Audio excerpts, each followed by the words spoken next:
Welcome to Sense and Sustainability, your podcast channel for sustainable procurement. We hope you like what you hear. Please go to www.iso2400.org for more information, learning resources, tools, and much more. ISO 2400, the next 5 years. Hi, I'm Shaun McCarthy. I'm a director of Action Sustainability Community Interest Company, and we host and fund the ISO2400.org website. The standard is more than 5 years old now, and I was really pleased to see that the ISO community around the world that took the trouble to vote on the standard at the end of the 5-year period have voted confirm. That's a specific term in the world of ISO, which means basically the standard carries on for another 5 years as it started. I was always a great supporter of this, and working with my steering group on ISO2400.org, an international group of sustainable procurement experts, we were in agreement that the standard works. Let's spend our time and our effort and our energy on actually doing sustainable procurement, or in the case of advisors such as myself, helping people to do sustainable procurement, rather than spending endless hours arguing about the dots and commas in a standard. The ISO process, the process for developing an ISO standard, is a very long one. It's robust and it works, but for me, once you've actually got a standard, let's use it. We know that it works, so let's continue to use it. It ain't broke, don't fix it, as we say in the UK. So having a standard is great.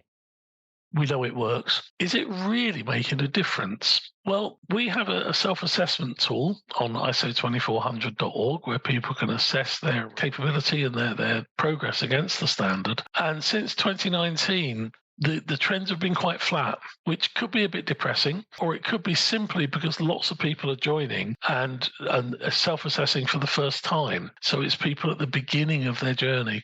So the great thing is there has been much more take up of the standard now, both in public and private sectors around the world. But we need to kick on.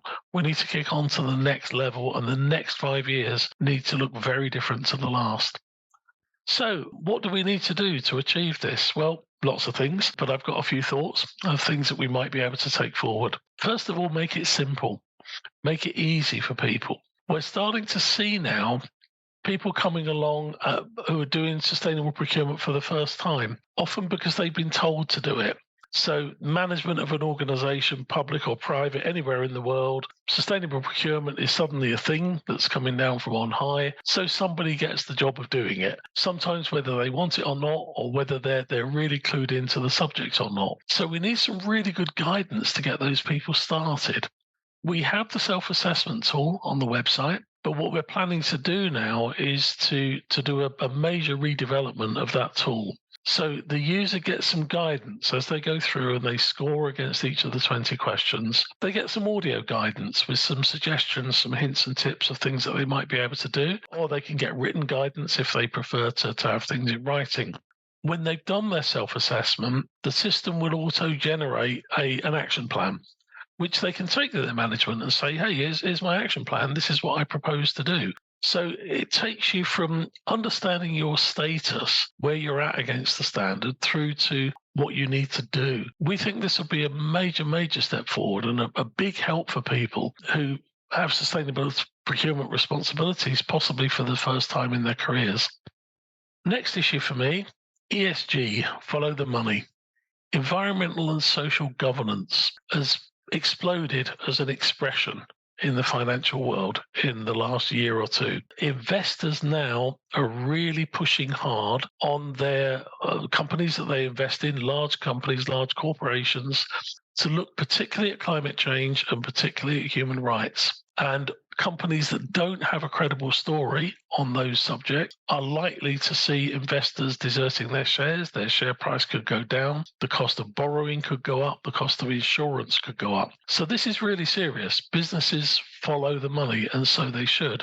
The problem is the rating agencies, I don't think, have really caught up with this, and the certification bodies like GRI, Dow Jones Sustainability Index, FTSE for Good, they don't really reference the standard.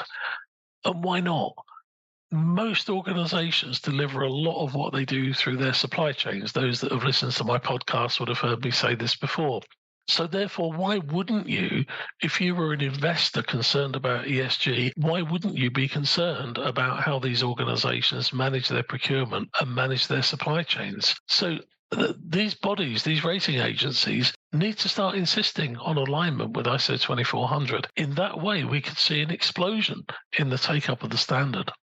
It's different, of course, for the public sector. And the public sector has different ways of working and different stakeholders. I always refer way back to 2005 when I was a member of the UK Sustainable Procurement Task Force. We published the groundbreaking paper at the time, Procuring the Future, in 2006. One of my co-collaborators and friend, Jonathan Porritt, was on that task force at the time, and he said something that still chimes with me today.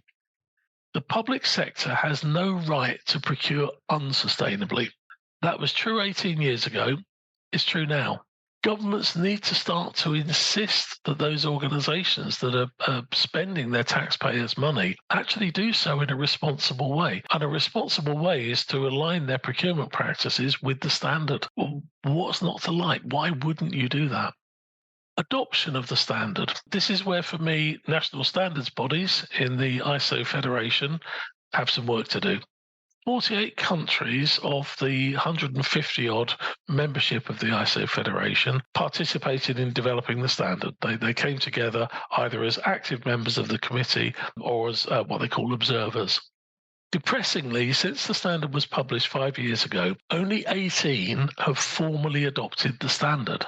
This is not good enough. National standards bodies around the world need to look at adopting this standard because it gives it some formal standing and it gives it greater credibility in their countries if it's been adopted. ISO 2400 is not a certifiable standard, as again, many of you that have listened to me before will know that. It's a guidance standard, but it's nonetheless really important. And I think if it's adopted in more places and available in more languages, then more people will use it. It's as simple as that. So national standards bodies, you need to step up. Finally, then, we need to prepare.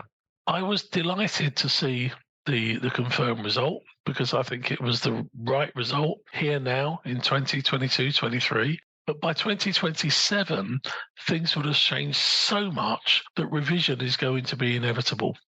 You know, the standard will be revised in another 5 years, I'm sure of that. So we need to start thinking now about what that revision might look like. We need to understand how the standard is being used today, and we need to understand how it's going to be used in the future and what issues are going to be important in 5 years' time. So as part of our steering group, we're going to start to convene some thought leadership around that. So we start thinking about it now rather than when we started the standard, people from 40 odd different countries got together with lots of different ideas. And it took us 4 years to develop the standard because we needed to come together and coalesce around a way of working. If we can start to do some preparation now and put some thought pieces out on the table for people to start to consider, then I think we'll be in a much, much better place to develop a really robust standard going forward. So those are some initial thoughts on what needs to happen next. I'm really looking forward to the standard making a difference over the next 5 years. I'm looking forward to working with all of you. Thanks very much for listening to me. Thank you. Thank you for listening to our podcast on Sense and Sustainability. Please listen out for more episodes. For more information, learning resources, tools, and much more content on sustainable procurement, go to www.iso2400.org.